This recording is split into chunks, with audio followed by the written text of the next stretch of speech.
Thank you for inviting me. I am so honored to be here. Really excited about the conversation today. Well, we are honored to have all of you here today, and let's get this conversation started. Philosopher and poet George Santayana famously said, "Those who do not remember the past are what? Are doomed to repeat it." So I want to begin by asking each of our panelists to reflect on a few moments or a few of the seminal moments from the past year and how those moments have framed and informed where we are as Black people 8 days into the new year. Dorothy Bridges, let me begin with you. From your lens as a retired banker and a person still heavily involved and invested in Black economic development, what were the big rocks, the big issues for Black folk in 2020? Yeah, for me, the most defining issues has and will continue to be how fragile our economic sustainability is as Black people, and how quickly it can be just ripped apart through no fault or no control of our own. Um, Loss of job.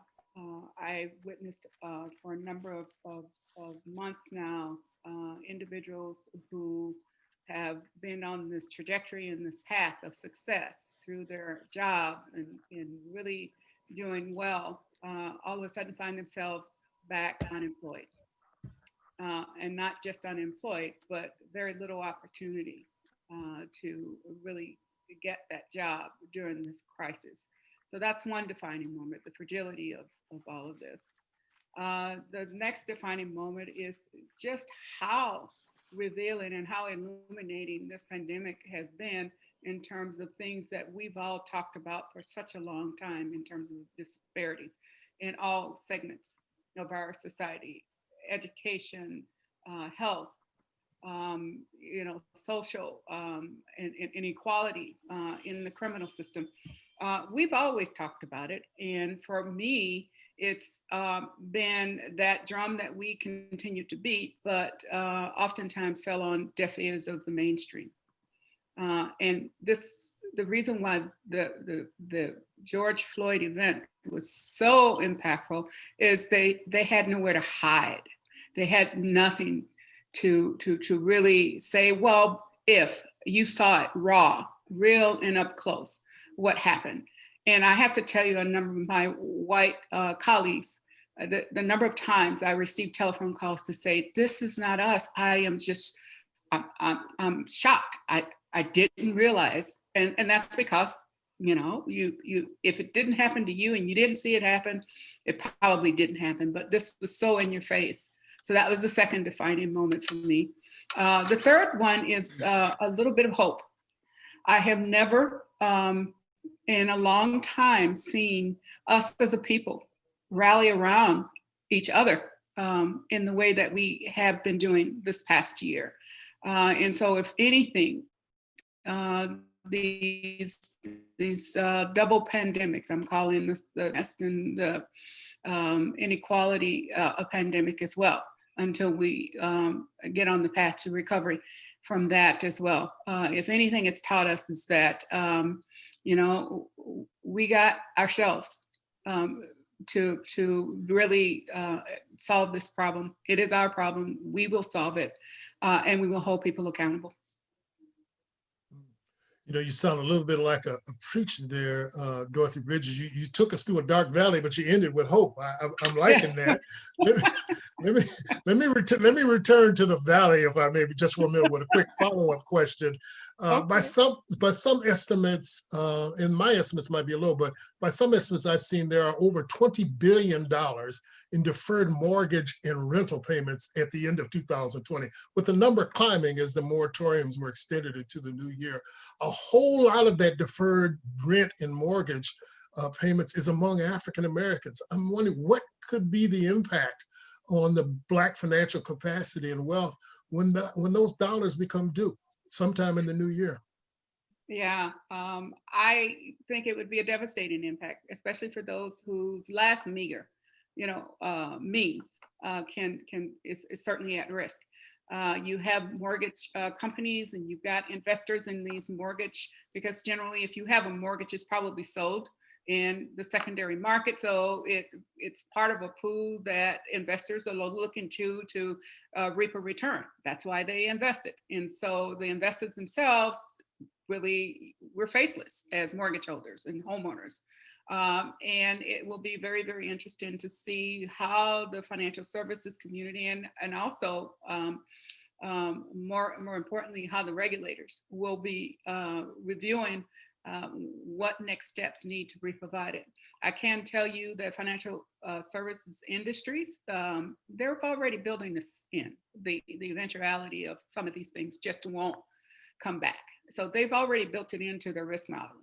Are you saying they're writing off debt already? Are they anticipating writing it off? Not necessarily, but they, you know, I mean, the laws of probability would suggest that there's going to be a portion of these things that will not be repaid. And so they will start to write off. That doesn't absolve the fact that that is due and payable. So what does that mean for us as individual consumers as we are looking at things? Negotiating as quickly as possible. If there is no light at the tunnel in terms of reviewing and trying to make this whole and come to a sense of whole, to start as early as possible talking to your lenders and your bankers. And, you know, I went through this when I was a banker. You know, the sooner that I can get involved and the sooner that I am aware that there are issues, the sooner I am able to help and come up with different strategies. And so part of the issue becomes how you need to view sometimes your banker as your ally, especially in a time like this. Yeah, and if I can put in a shameless plug for the Urban League Twin Cities, call the Urban League Twin Cities. If you are in that situation or know someone is, our housing department, our wealth development department can help you with this. This is what we do. We help people negotiate with their lending institutions, but more importantly, we help them develop a plan that meets their budget and their capacity. Dr. Hardeman, let me turn to you. So as a health researcher, in particular as someone who's spent her career focusing on equity, and racial equity in particular. What were the big rocks for Black folk in 2020, which of course will probably forever be known as the year of the pandemic? So yeah. When you're looking back, what do you say? Thanks for the question. When I look back, I think a lot of it for me coming from the public health perspective. So I've built my career on studying health inequities and how we create health equity. And at the sort of core foundation of that for my work has been that racism, right, is a fundamental cause of health inequities in our society. And so one of the major takeaways for me this year has been, and I think for the field of public health, has been that, you know, me sort of welcoming people to this idea, right? That I think eyes finally being opened, you know, to the sort of the societal context in which health plays out, and really helping folks to make the connections between the social determinants, so where people live, work, and play, and how and why that matters for their health, and how at the root of that structural racism is playing a really critical role. And I think you know, our eyes were open to that in two ways that we just heard from, you know, from Ms. Bridges, you know, both George Floyd's murder, as well as the disproportionate impact of COVID-19 on Black and Brown communities. And, you know, of course, that will continue for quite some time. I think, you know, one of the other sort of key takeaways from the public health and healthcare sector is that innovation is possible when we want it, right? So when COVID hit, our healthcare delivery systems moved incredibly fast to innovate and to think differently and to provide care in different ways. We moved quickly when physicians and healthcare systems said, hey, you know, these telehealth visits don't pay as much, right, as an in-person visit. So what did we do? We changed the payment rate. We've changed the reimbursement rate. And so I think what we've seen is that change is possible when we want it to happen. And so, you know, I think to me, that suggests that change and innovation can happen very quickly in other spaces too, if and when we decide that we are ready and willing to do that. You know, one of the other, I think, key takeaways is that, you know, people are thinking differently about institutional and systemic inequity.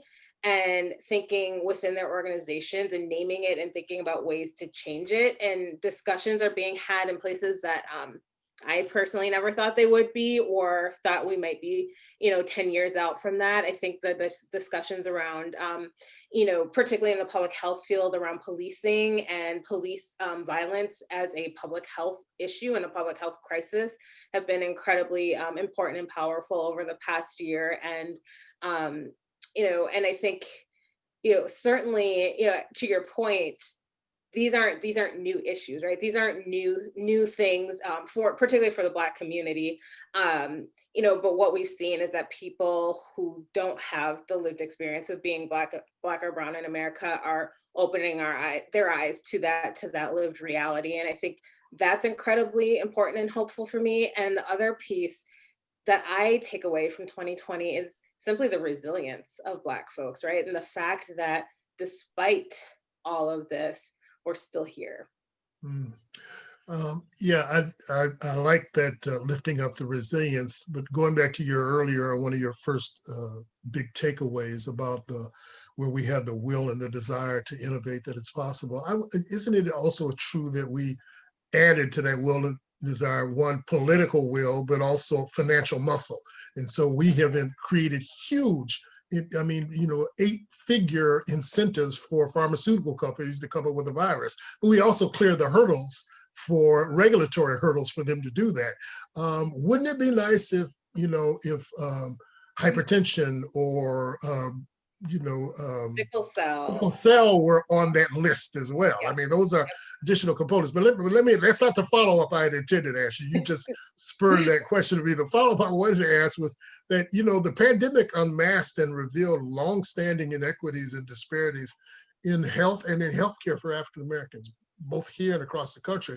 But from my perspective as an activist, the problem was exacerbated by the absence of data disaggregated by race, and by the stubborn refusal of public health officials, to track health assets and outcomes by race, to even insist that they track there. I'm wondering, was there any progress on that front in 2020? Can we look forward to more specific disaggregation of data on the basis of race? Yeah, I think that's a really important point. So I think probably 4 or 5 months into the pandemic and a lawsuit or two later, data began to be disaggregated by race, at the CDC and folks, so APM Research Lab, as well as Dr. Ibram Kendi's group with the COVID Racial Tracker, began to really be able to disaggregate some of the COVID data by race and really start to have the discussions and demonstrate what we were seeing and what physicians, frankly, were seeing when they walked into hospital, ERs and to ICUs and saw rows of Black and brown folks on ventilators. So that data began slowly to show up, and I think it continues. And I think, but more broadly than sort of the COVID piece, we still struggle when we're talking about racial and ethnic data, and particularly using it to be able to answer the question of how is racism operating here and what do we do about it? And I think we're headed in that direction. I've sat in several conversations actually this week alone to have those discussions about what those data sets should look like, how that data should be collected, how it should be disaggregated. So I think we will see some of that in 2021, but frankly, I think we have a long ways to go, and it will require resources and a lot of players from a lot of different sectors to really be able to do that well. So can I just add a quick comment and a quick observation on my own? I'm not in the healthcare field, but this is something that's quite intriguing to me. Just collecting the data in terms of the impact of some of these things. We always, sort of go to the fact that we are not, that data is not being collected and it's not being mined. And I always think about to what end, because if you think about the data collection, the most research people in the world are people of color. But to what end is that information being used? Is it to help solve these problems, or is it just to help study them for a long period of time to be a part of somebody's, publication or an identification, but to what end is this data being used, and to help solve these issues is really major. And I have full hope, because this is the first time, as I watch the reaction and the response to COVID-19 in coming up in warp speed, if I may borrow, a phrase that's been coined by the current administration. As I watch how people are rising to the occasion, the thing that I was so thrilled and impressed by is the number of African American people of color who are leading those charges. And so ensuring that when that data is collected, that there's a solution that serves the need of the people. Great. So let me, I'm sorry, go ahead. Did you want to respond? Oh, I was just going to add one more thing to that, because I think it's important also to say, to be clear, yes, we need more data, but also, there's so much knowledge, untapped knowledge, right, in our communities. If you walk into any Black or Brown community and ask people what's going on, ask people how they're feeling, those are data points, but we don't see them in the academic space, right? In the research and the science space, we don't always view that as data. And so I think, it's also shifting, that slow shift to really rethinking whose evidence we hold up as real evidence. So let me shift to Representative Moran, and appreciate you being here. As a longtime legislator, 10 years in the legislature to be specific, I'm interested in if you would share your view, both as an elected official, but also as a fierce advocate for racial justice. What were the big rocks, the important events that you saw, that you witnessed in 2020, and how are they framing as we framing our prospects as we stand right here on the precipice of 2021. You're on mute, Representative Moran. Well, thank you for that, because I missed that whole introductory piece to say how grateful and thankful I am to be here today. Thank you for the invitation to be here, and to also include who I represent. I also represent the historical Rondo community. Yeah, I think we always got to say that. Yeah, thank you. Yes, and so, many of the incidents that you brought up has had an impact on us legislatively. But I think two of the biggest incidents was first COVID, the coronavirus, and the impact that was having on us, even at the Capitol, of closing down the public spaces there and us going home to continue to do the work of the people at our houses, right? But also beginning to engage our legislative colleagues along with the governor around the impact that COVID was having on Black and Brown communities, right? Because the initial narrative was about the elderly, those who were in nursing homes. That was the big conversation that we were hearing. And the fact was is that it had been hitting our communities at a higher rate than or just as equally as those other elderly communities. That was the narrative that we continue to hear. So it really was a part of our legislative caucus and our policy caucus to really begin to reiterate over and over to our governor that we need to hear you say, we need to hear government say that the coronavirus is impacting our Black and our Brown communities. Pre-existing conditions is an indicator of the impact of coronavirus in your family, in your community, in gatherings, right?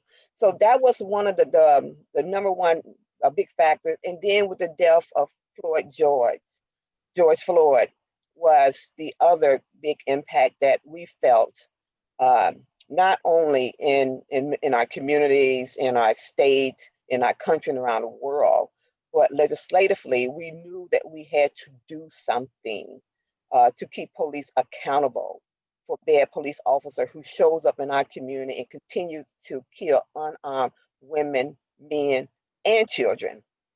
And so being able to, and maybe there's three things. And so really our caucus, the DFL caucus, we are the only legislature in the country that is a divided legislature, meaning the Minnesota House of Representatives is Democrat and the Senate is Republican.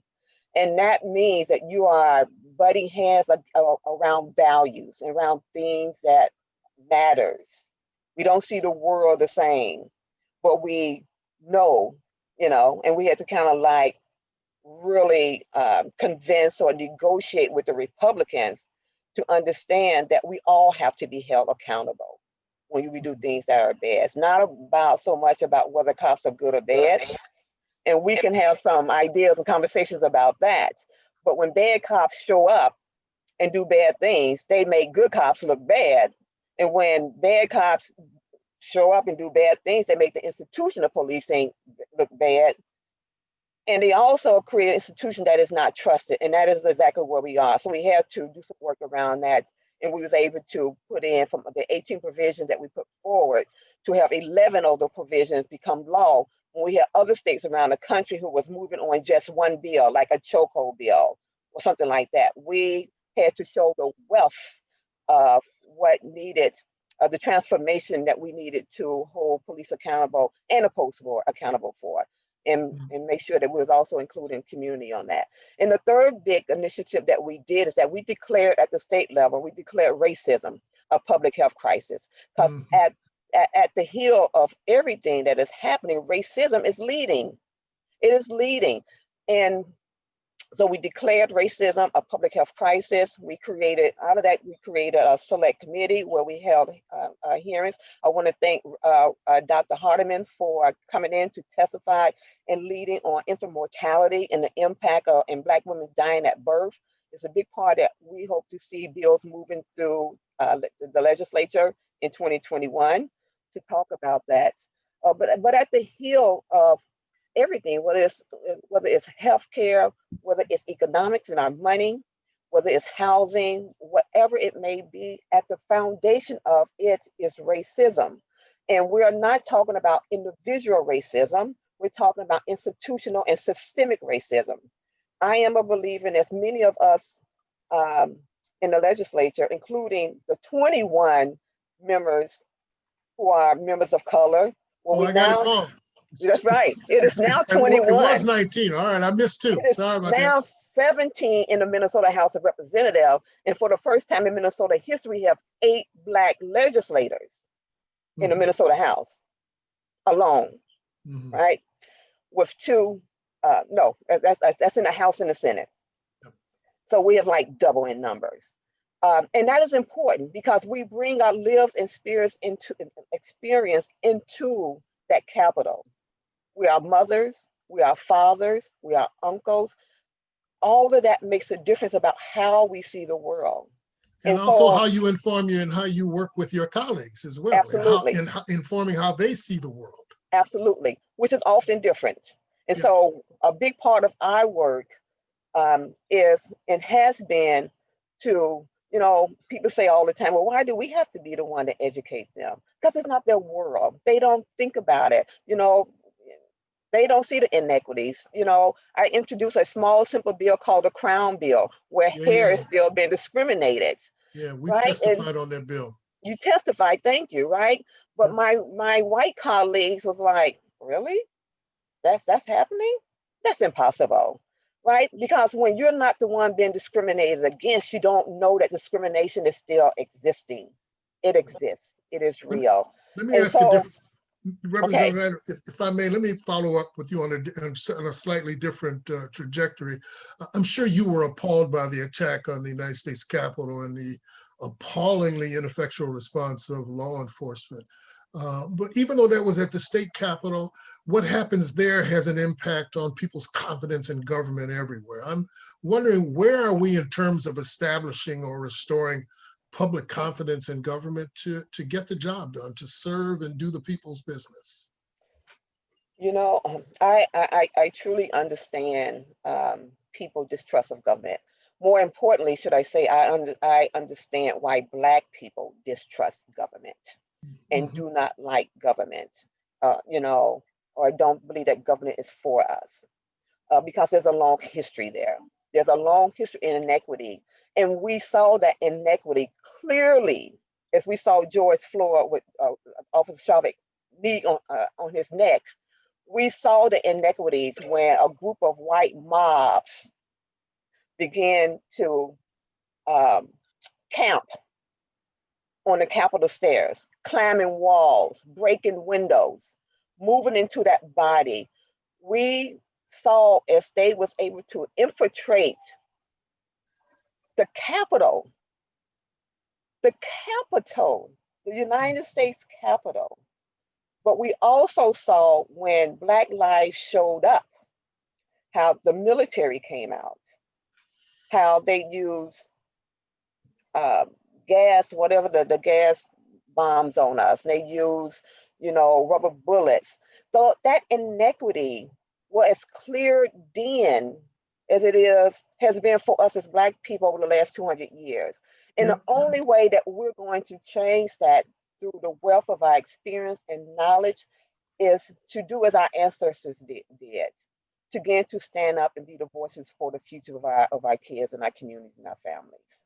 We have to be the ones in this moment in time, because we are in a moment in time where race does matter. We have to remember that it was race that got us to where we are today through Jim Crow laws and lawmakers who were introducing bills and making the laws that the police continues to follow today.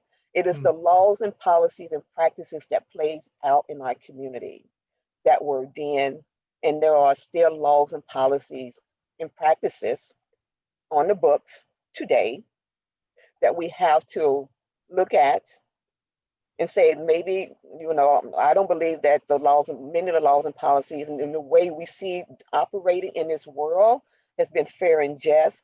We got to go to those statutes and begin to remove those barriers that continues to keep our community and our families and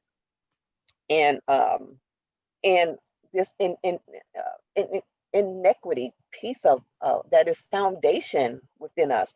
There's a report from Citigroup that came out recently. I know Dr. Bridges probably knows this.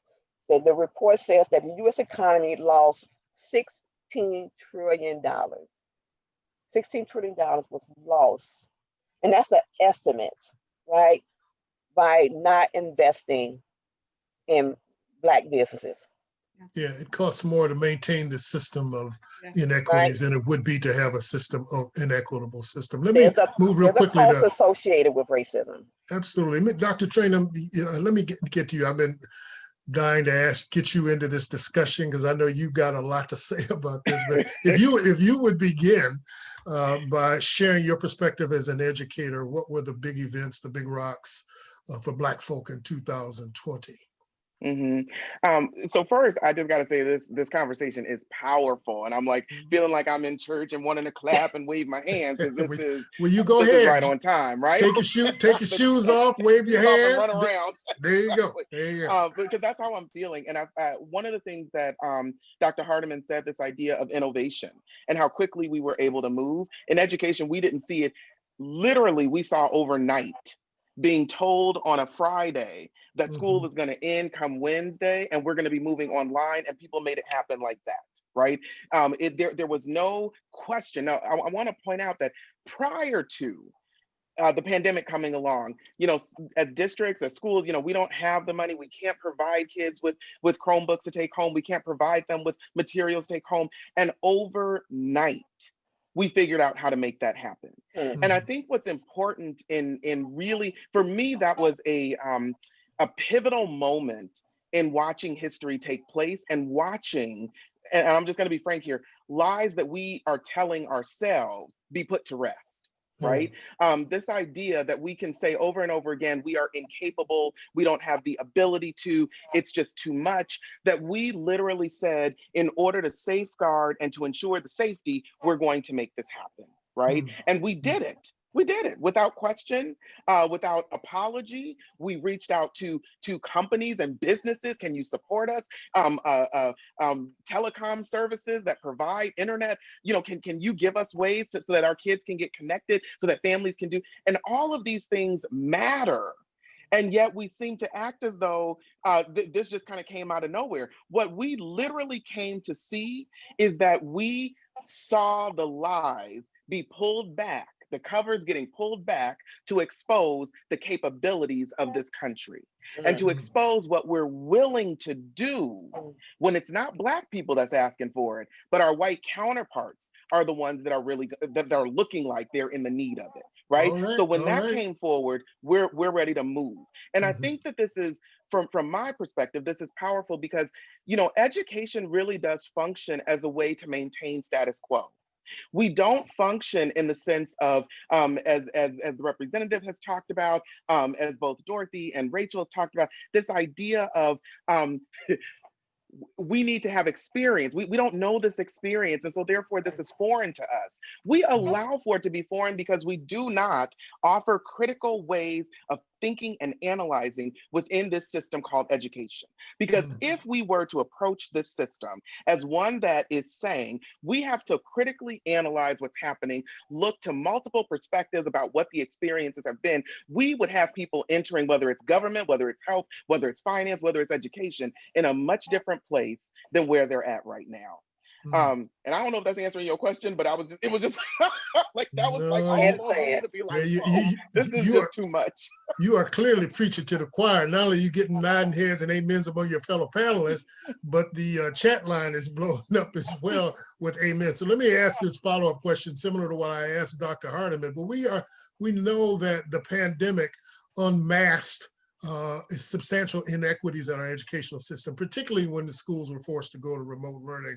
Black students and their families were and are significantly behind their white counterparts in terms of technology, internet access, the physical space to accommodate remote learning, and much more.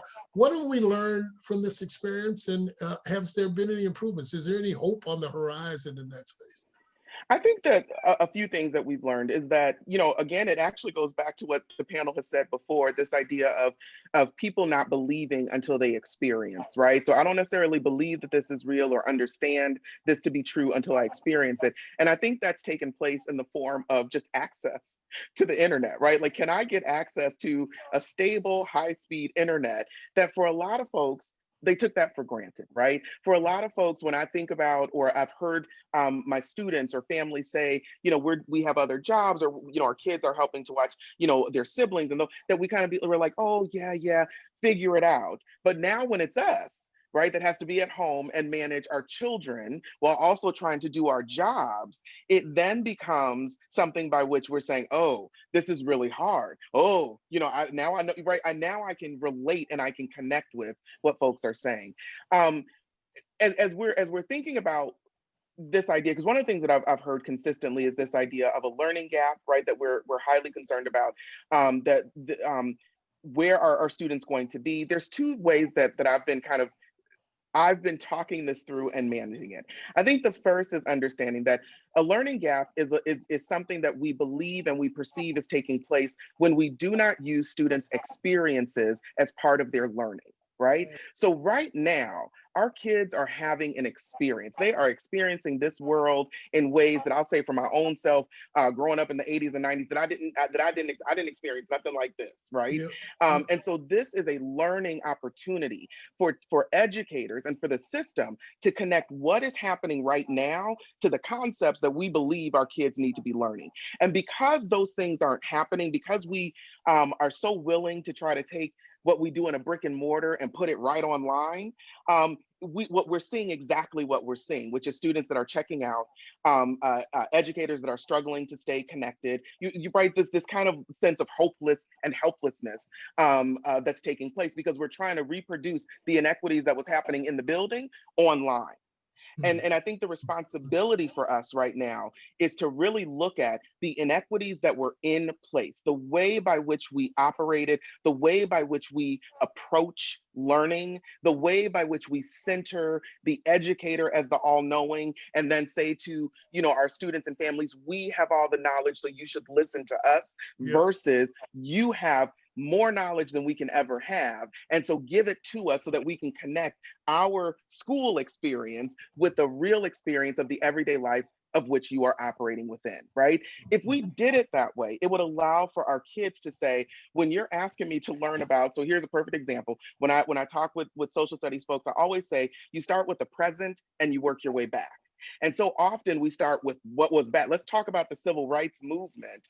And kids are checking out, right? Like, yeah, that was Dr. King. We've heard about it. And right, like, I'm not really interested. But if you were to start with right here, right now, and you were to say, let's talk about Black Lives Matter, let's talk about these movements that we've seen, let's talk about the injustice and inequities, who are some of the leaders of that? What have you seen have happening? What are ways by which you've been an advocate, that you've been saying what's on your mind? That would allow for them to then say, oh, now I get what was happening in the 60s. Now I understand how the work that was happening then is what is foundational to what we're doing today.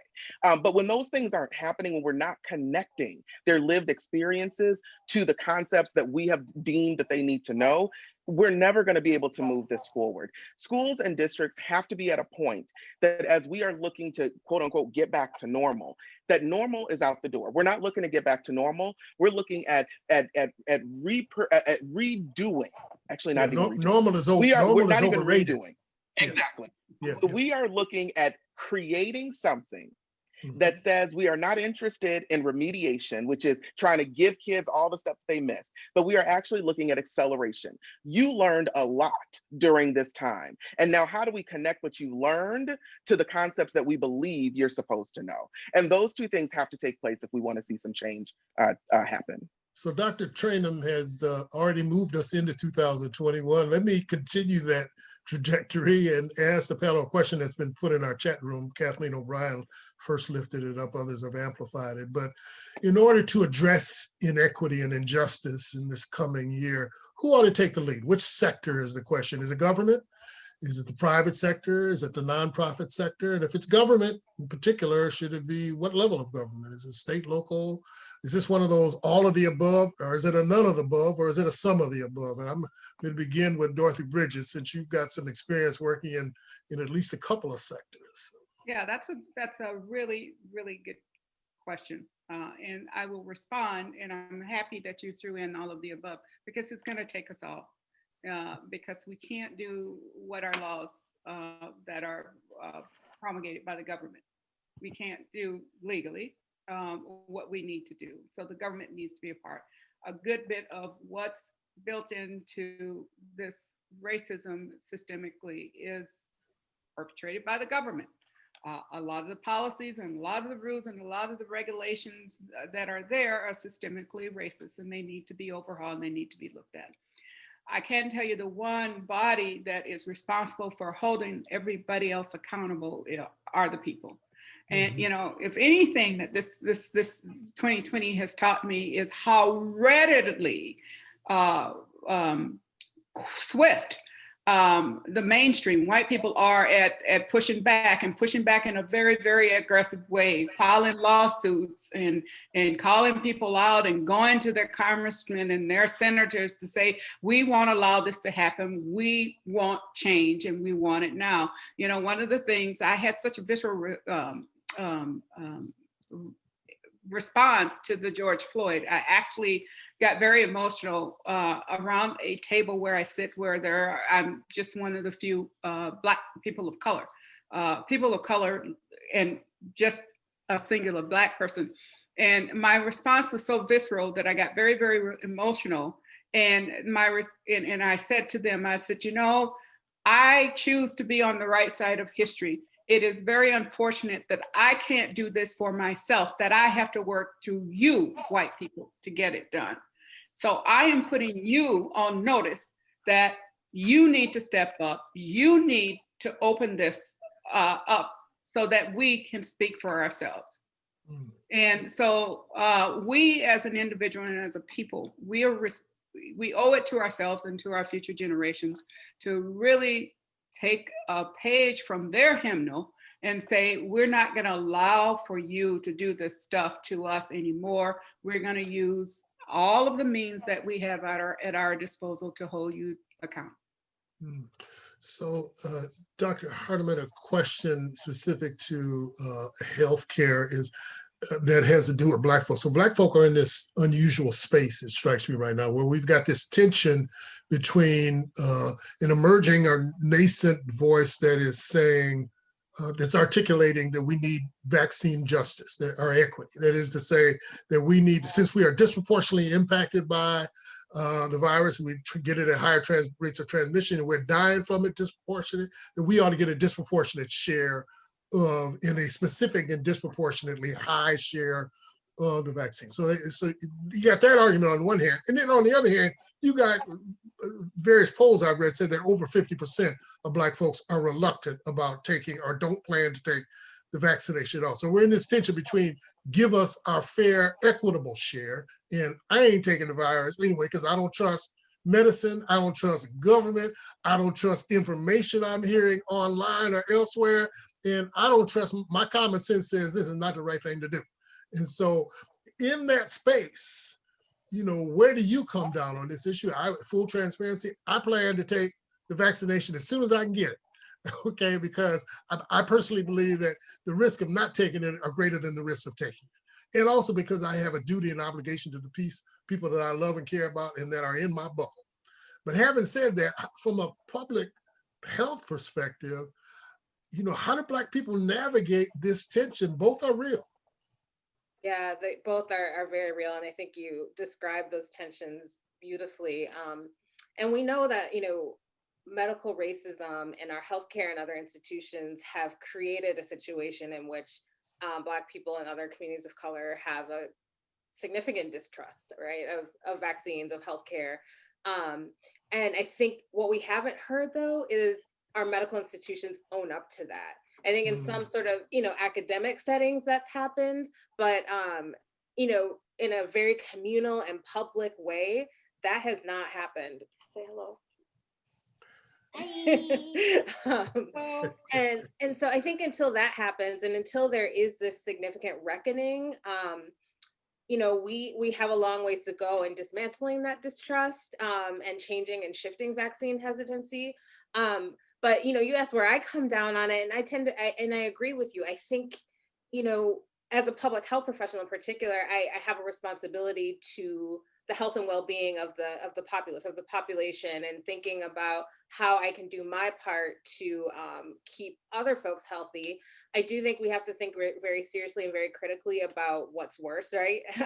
We're watching, I mean, we're watching people we love suffer, and we're watching people we love lose their lives to this pandemic and to this disease. And so one of the things I hope to see and to participate in 2021 myself is discussions with community members and with folks who are thinking about and who want to know more information about the vaccine, because I think once, you know, and there's been a sort of social media, not really a coordinated social media campaign, but there's been an incredible amount of social media discussion among Black and Brown physicians and clinicians who are very, very outwardly talking about the reasons that they chose to get vaccinated. And I think more discussions in that space are going to help move people along and really help people to make the decision, the right decision for themselves. I love this idea of a truth and reconciliation from the process for the medical establishment. I was going to say Dr. Moran, but I think we can call you, we're all family here. Reverend Dr. Captain Representative, did I forget Deacon Moran? I wonder what you think of the prospects are of government incenting some sort of truth and reconciliation process, but I know you've got to go. You got to leave at the top of the hour. Before you go, I have to ask though,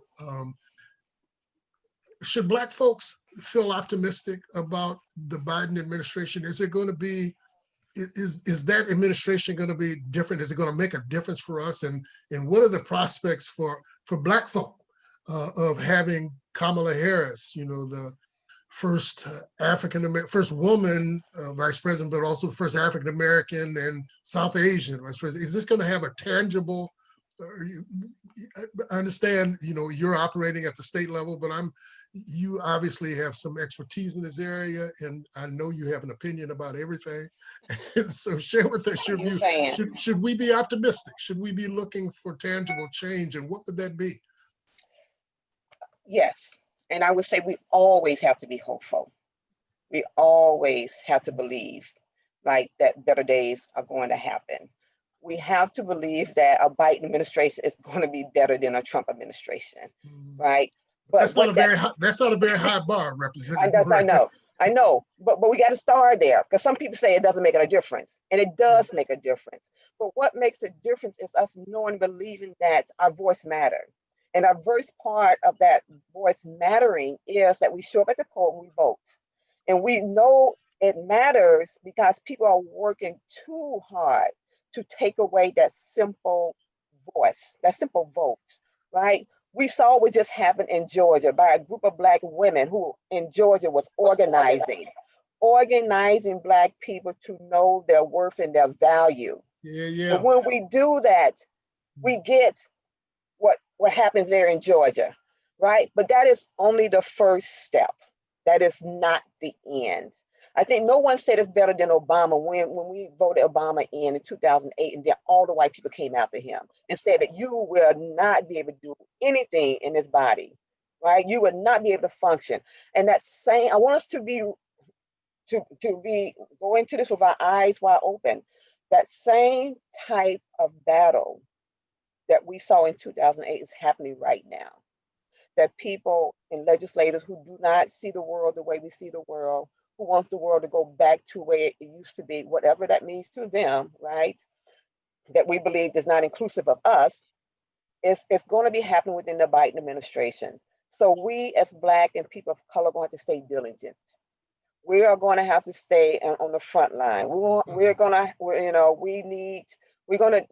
The Biden-Harris administration is going to need every one of us to stay connected to the political process, whether that is locally or whether that is at the federal level, to stay connected to your legislators and hold them accountable for the vision that we see for our state and for our country.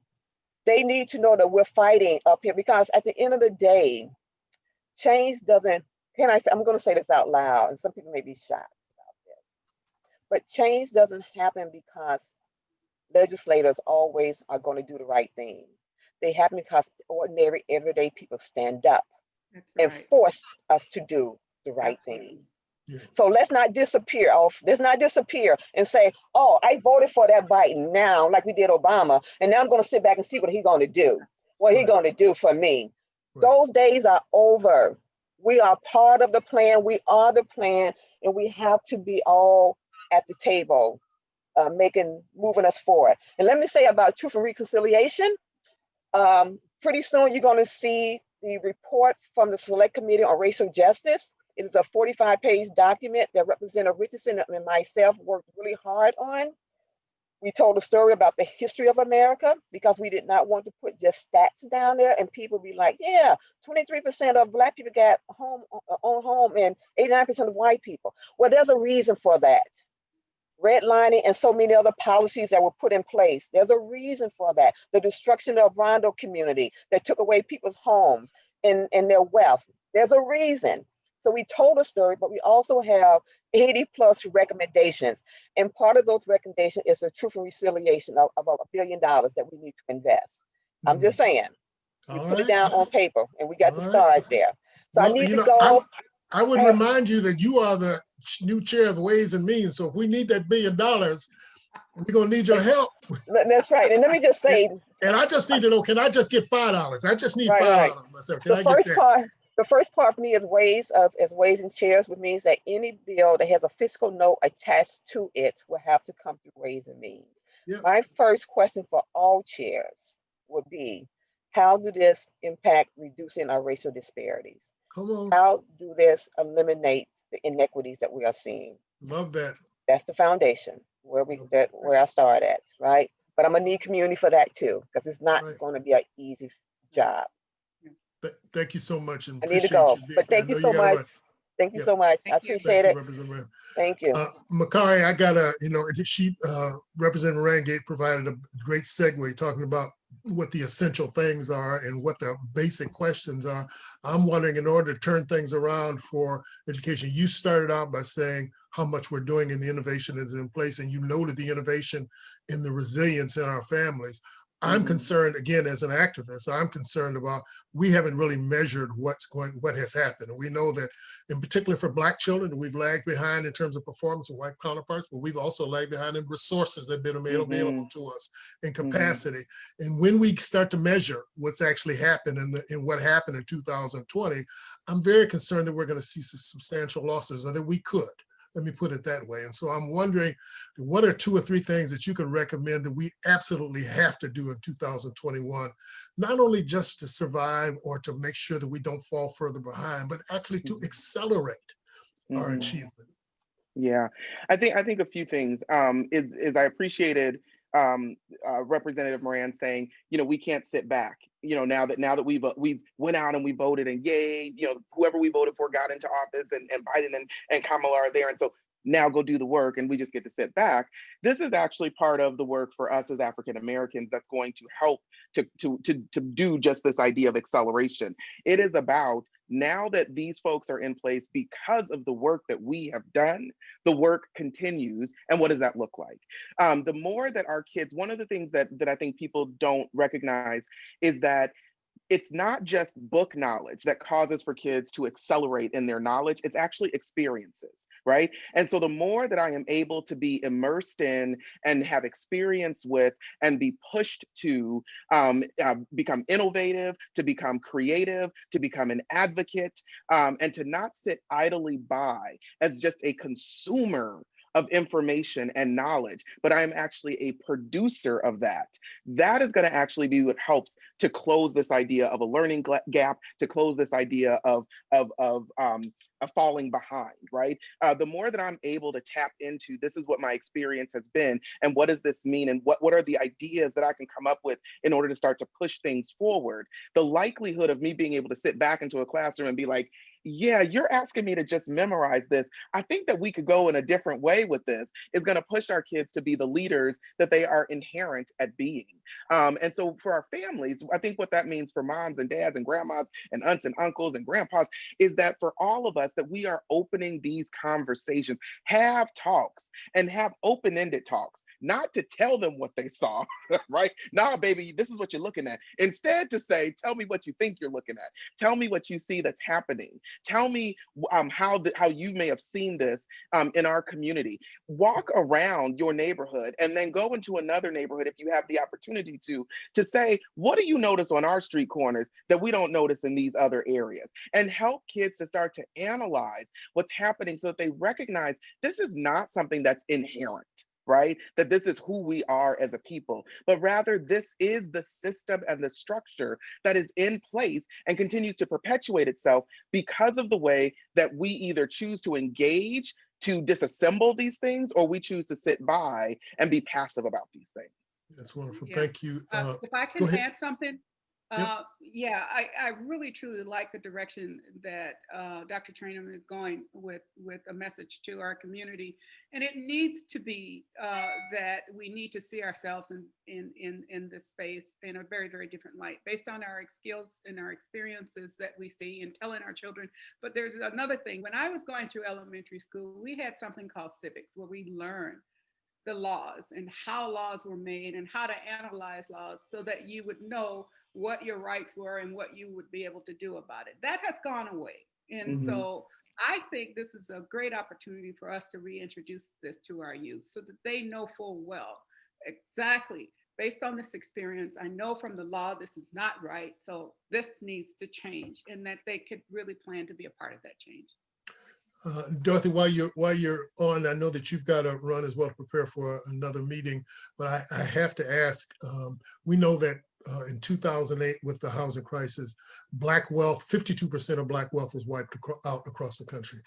It pointed to a couple of things. One, the fragility, which is where you started, the fragility of our financial status, but also that we, in terms of as investors, we have all of our eggs in one basket. It's all in the house, right? And so when housing crisis wiped out half of our wealth. Now we are set on a precipice now of a much broader, deeper, and sustained financial crisis. And I know that in our own housing department here, we are bracing. We've already begun to see, I mentioned earlier on, the amount of foreclosures and evictions that are taking place. What are some measures? You sit on the board of a bank. now. And so Yeah. I'm wondering, what measures should we be looking at, should we be advocating for to be able to preserve and to sustain Black wealth in housing and in other areas for Absolutely. 2021? Yeah, so in terms of, and this is pretty complicated stuff. You know, people, you know, think it's simple, but it's very, very complicated. But the ability for us to sustain this wealth, again, is to really think deeply about how you get the kind of resources that you need. You know, sometimes our pride gets in the way and we don't ask until the last minute, the 11th hour. I had a niece call me. Her house, the sheriff is coming to deliver papers within the next 24 hours, but she knew 6 months ago that our house was in foreclosure, right? And so I can't do anything for her 24 hours before the sheriff shows up. You know, there's nothing I can do except, you know, maybe you can get a lawyer that, you know, can file an injunction for you until you get your act together, but don't ignore the problem. If we ignore the problem, it's just going to get more and more serious. Another thing is not to see this as a failure that you will never be removed from. You can overcome the failure. Sometimes it requires us starting over and figuring out exactly where is it that we can take a look at what we have in the way of ongoing income. And if 2020 has taught us anything, it's taught us what we can do without, right?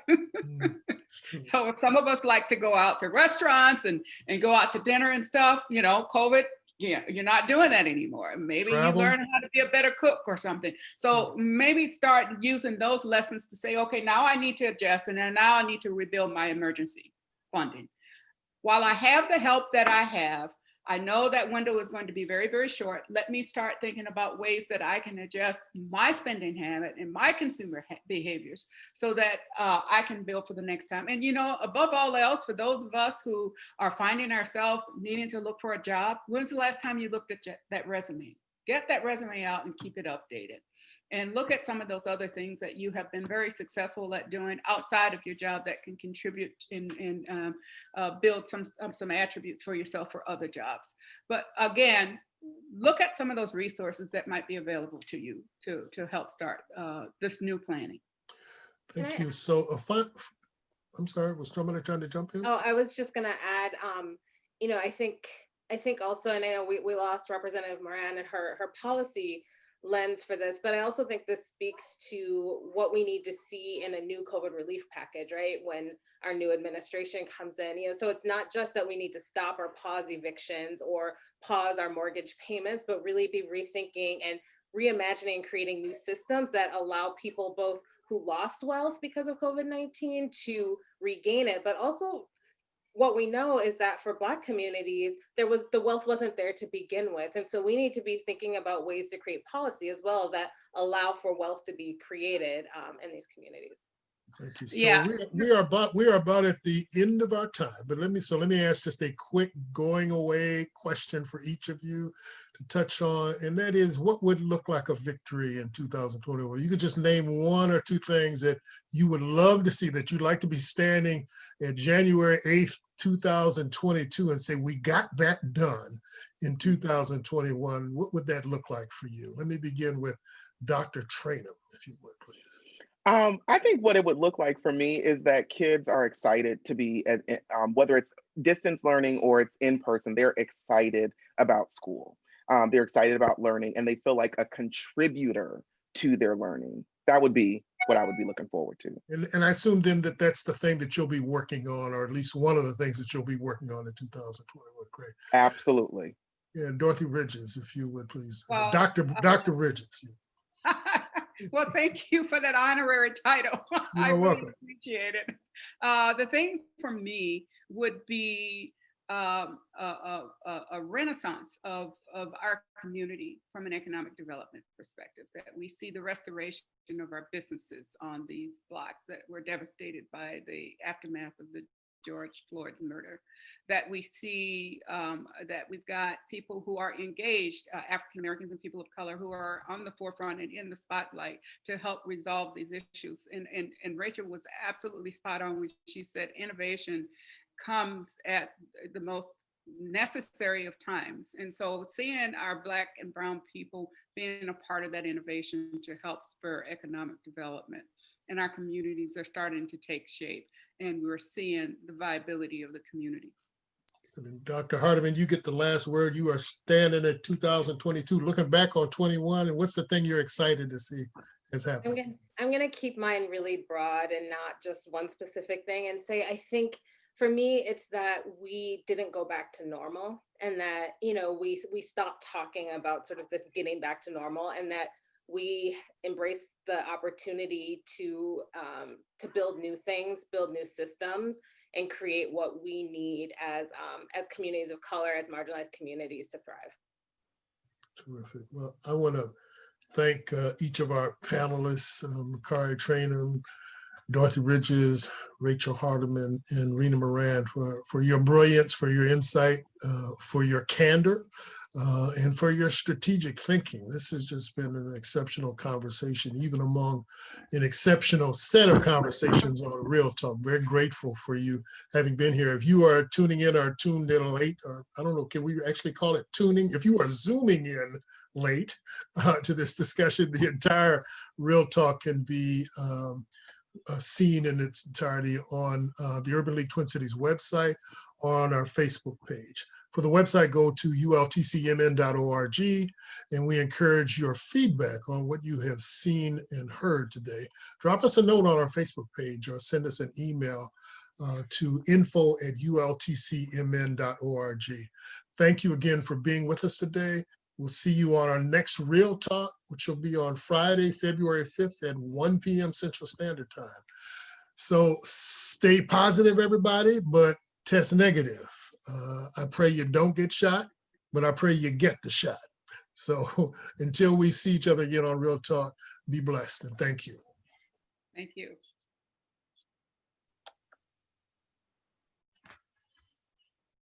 So we're waiting for our fadeaway music, but we are out. So you may check out now. Thank you so much. Thanks, Steve. I appreciate the opportunity, and it was so wonderful to be with Rachel and with Dorothy and with Representative Moran. This was a really wonderful opportunity. So thank you, ladies, and Steve as well. How about if I'm an honorary lady in this discussion? Okay, honorary lady. Thanks you guys so much. Yeah, thanks. It was a pleasure. It was a pleasure was mine. Thank you.